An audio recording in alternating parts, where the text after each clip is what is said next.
Écoute et parole.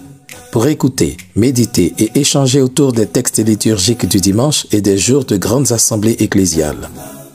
Écoute et parole. Pour garder le contact avec la parole de Dieu, où que l'on soit et quoi que l'on fasse. Présenté et réalisé par le Père Kwadou Ledoux.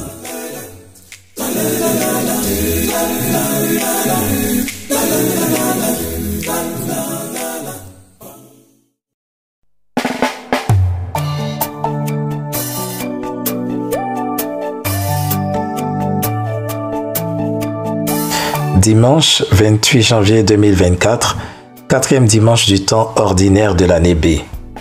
Lecture du livre du Deutéronome, chapitre 18, versets 15 à 20. Moïse disait au peuple, « Au milieu de vous, parmi vos frères, le Seigneur votre Dieu fera se lever un prophète comme moi, et vous l'écouterez. C'est bien ce que vous avez demandé au Seigneur votre Dieu au mont Horeb, le jour de l'assemblée, quand vous disiez, « Je ne veux plus entendre la voix du Seigneur mon Dieu. Je ne veux plus voir cette grande flamme. Je ne veux pas mourir. » Et le Seigneur me dit alors, « Ils ont bien fait de dire cela. Je ferai se lever au milieu de leurs frères un prophète comme toi. Je mettrai dans sa bouche mes paroles, et il leur dira tout ce que je lui prescrirai. Si quelqu'un n'écoute pas les paroles que ce prophète prononcera en mon nom, moi-même, je lui en demanderai compte. Mais un prophète qui aurait la présomption de dire en mon nom une parole que je ne lui aurais pas prescrite, ou qui parlerait au nom d'autres dieux, ce prophète-là mourra. » Parole du Seigneur, nous rendons grâce à Dieu.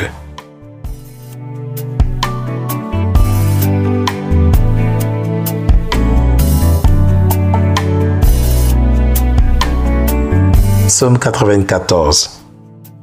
Aujourd'hui, ne fermez pas votre cœur, mais écoutez la voix du Seigneur. Venez, crions de joie pour le Seigneur, acclamons notre rocher, notre salut. Allons jusqu'à lui en rendant grâce, par nos hymnes de fête, acclamons-le. Aujourd'hui, ne fermez pas votre cœur, mais écoutez la voix du Seigneur. Entrez, inclinez-vous, prosternez-vous, adorons le Seigneur qui nous a fait. Oui, il est notre Dieu, nous sommes le peuple qu'il conduit, le troupeau guidé par sa main. Aujourd'hui, ne fermez pas votre cœur, mais écoutez la voix du Seigneur. Aujourd'hui, écouterez-vous sa parole. Ne fermez pas votre cœur comme au désert, comme au jour de tentation et de défi, où vos pères m'ont tenté et provoqué, et pourtant ils avaient vu mon exploit. Aujourd'hui, ne fermez pas votre cœur, mais écoutez la voix du Seigneur.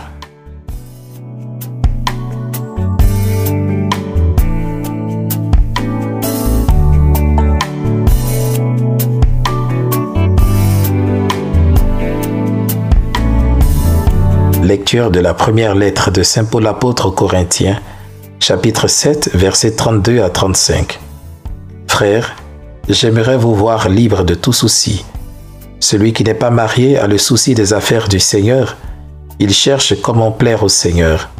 Celui qui est marié a le souci des affaires de ce monde. Il cherche comment plaire à sa femme. Et il se trouve divisé.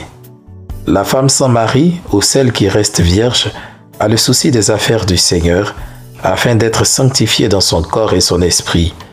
Celle qui est mariée a le souci des affaires de ce monde. Elle cherche comment plaire à son mari. C'est dans votre intérêt que je dis cela. Ce n'est pas pour vous tendre un piège, mais pour vous proposer ce qui est bien, afin que vous soyez attachés au Seigneur sans partage. Parole du Seigneur. Nous rendons grâce à Dieu.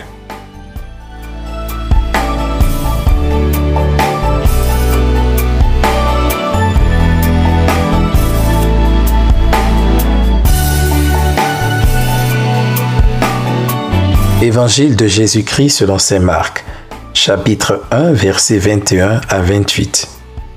Jésus et ses disciples entrèrent à Capharnaüm. Aussitôt, le jour du sabbat, il se rendit à la synagogue, et là il enseignait. On était frappé par son enseignement, car il enseignait en homme qui a autorité, et non pas comme les scribes.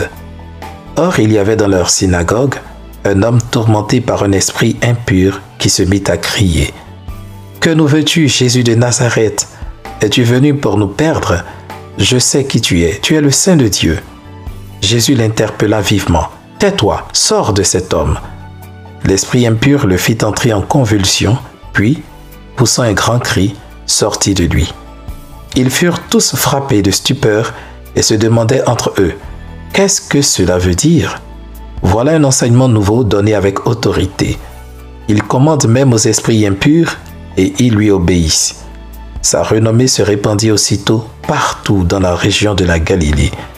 Acclamons la parole de Dieu. Louange à toi, Seigneur Jésus.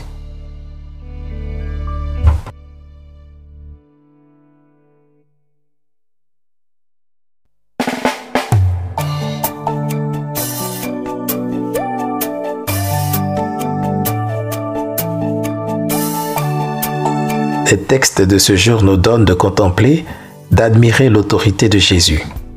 Oui, Jésus a quelque chose de différent, quelque chose de mieux que les dirigeants spirituels de son temps. Il parle et agit avec autorité. L'autorité dans la parole. Dimanche dernier, les textes sacrés nous relataient les débuts de l'annonce de la bonne nouvelle faite par Jésus lui-même. Aujourd'hui, l'Écriture nous précise que cette bonne nouvelle est annoncée avec autorité, c'est-à-dire avec force, conviction, sagesse, vérité, éloquence, etc. L'autorité dans l'action. Il n'y a pas que les paroles de Jésus qui soient empreintes d'autorité, mais encore ses actions. En effet, voici Jésus qui, dans l'Évangile, montre son autorité sur la maladie et les forces du mal. Dimanche dernier, lorsque nous avons écouté cette invitation de Jésus, « Venez derrière moi, je vous ferai pêcheurs d'hommes », nous avons compris qu'il nous invitait à aider nos frères à sortir de l'emprise du péché et du mal. Aujourd'hui, nous sommes sûrs qu'un tel projet est réalisable, car celui qui nous envoie a autorité sur toutes les puissances du mal et il a donné à ses prophètes, ainsi qu'à nous, cette même autorité. Tous remplis d'autorité pour parler et agir. Oui, frères et sœurs, Dieu, comme à son Fils Jésus, nous a donné l'autorité. Nous le chantons tous les jours et parfois, nous n'en sommes pas vraiment convaincus. Mais par la grâce de notre baptême qui fait de nous des prophètes, aussi bien que des prêtres et des rois, Dieu nous a donné pouvoir et autorité pour prêcher la bonne nouvelle et pour combattre et détruire le péché et le mal. Cependant, nous avons un problème. Nous avons peur et cette peur nous fait douter du pouvoir, de l'autorité que nous avons. Sinon, comment concevoir qu'un chrétien catholique baptisé et confirmé soit incapable de diriger la prière en groupe? Comment un chrétien peut-il être incapable de comprendre un passage biblique et de l'expliquer aux autres? Comment un chrétien qui a reçu la force du Christ peut-il trembler devant ceux qui veulent lui faire du mal? En ce jour, les textes veulent nous faire comprendre, une fois pour toutes, qu'avec Dieu, nous avons force et autorité et nous pouvons vaincre le mal. Nous pouvons terrasser le péché tapis à notre porte.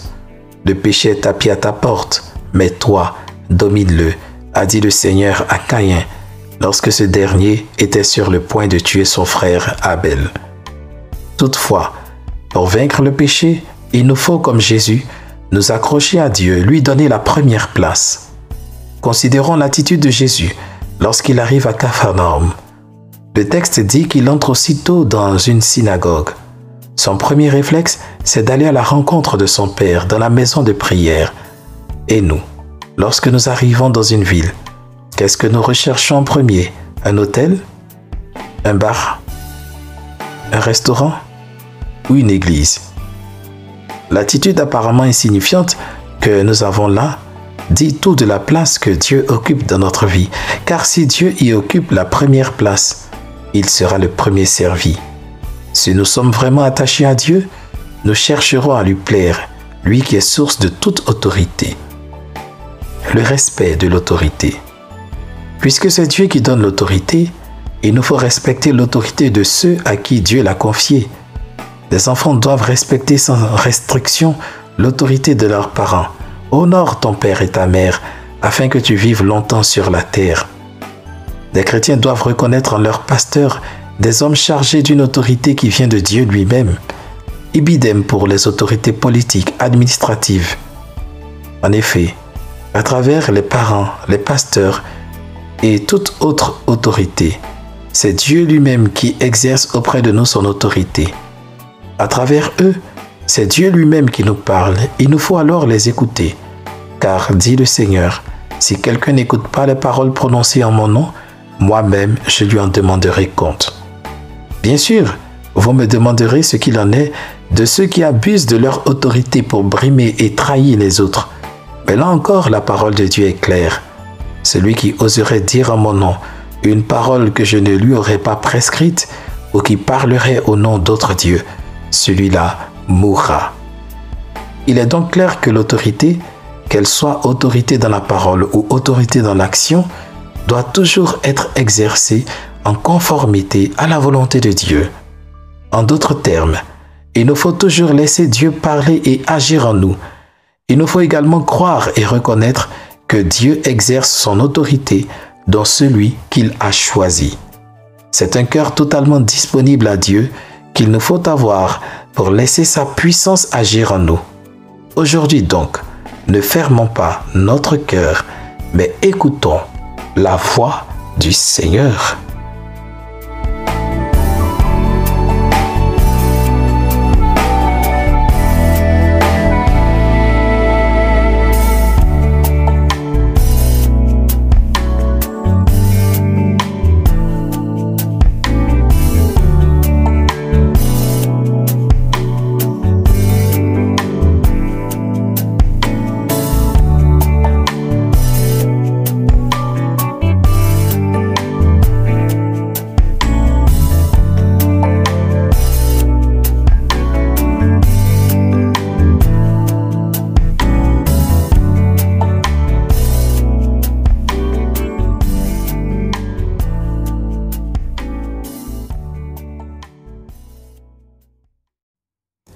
Écoute et parole vous a été présenté par le Père Kwadou Ledoux.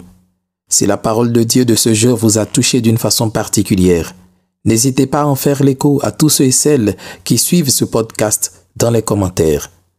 Pour suivre les prochaines publications, abonnez-vous au podcast ou rendez-vous sur le site www.père-kwadou-ledoux.net. Une dernière chose. N'oubliez pas de partager ce podcast autour de vous pour que la parole de Dieu retentisse jusqu'aux confins de ce monde. Car la foi naît de ce qu'on entend.